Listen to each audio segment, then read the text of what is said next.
problem is Foreign Intelligence Chief publicly humiliated for not sounding entirely on message. Нет, я... Или признавать... А я...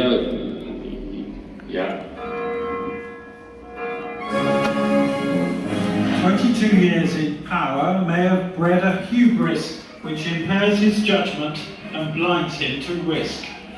He's a very able, intelligent person, and never underestimate people who you're dealing with who you don't agree with.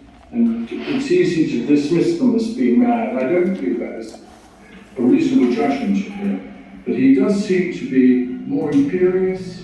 There's no check on this leader of Russia.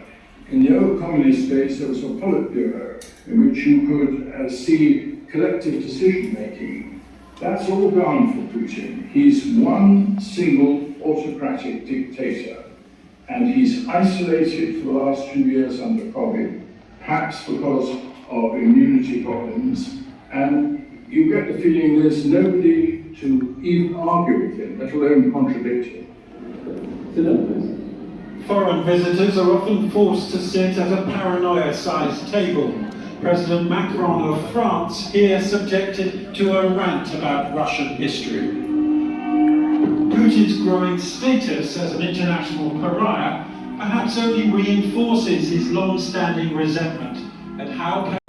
Putin says NATO is trying to expand its influence over Europe, and countries that Russia used to control. Создание таких угроз для нас и есть красные линии. Ukraine is the latest country which could join, and NATO has repeatedly said it would welcome the alliance. Each and every nation has the right to choose its own path. So Russia says its troops need to be on the border with Ukraine, because NATO's expansion right up to Russia's doorstep is the last straw for after a new vote. And while the outcome of that election was settled, relations with Russia were not. In 2010, there was a further twist. Yanukovych was re-elected, and then in 2013, he would take a decision with huge ramifications. Chris Morris reported at the time. As EU leaders arrived for the Eastern Partnership Summit, something was missing. The centrepiece was supposed to have been the signing of an association agreement with Ukraine. But it didn't happen. Under pressure from Russia, Yanukovych walked away from that deal with the EU, and another revolution would begin. There were weeks of protests and crackdowns, and in the end, Yanukovych would flee this country estate just outside Kiev and head for Russia. Watching from Moscow was Vladimir Putin. This was his cue to act. First, Russia annexed Crimea from Ukraine. It's a peninsula on the Black Sea. Weeks later, pro-Russia rebels seized 2 regions in the east of Ukraine. Russia already divided Ukrainian politics. Now Putin was dividing the country itself. But the turn towards the West that frustrated him then remains now.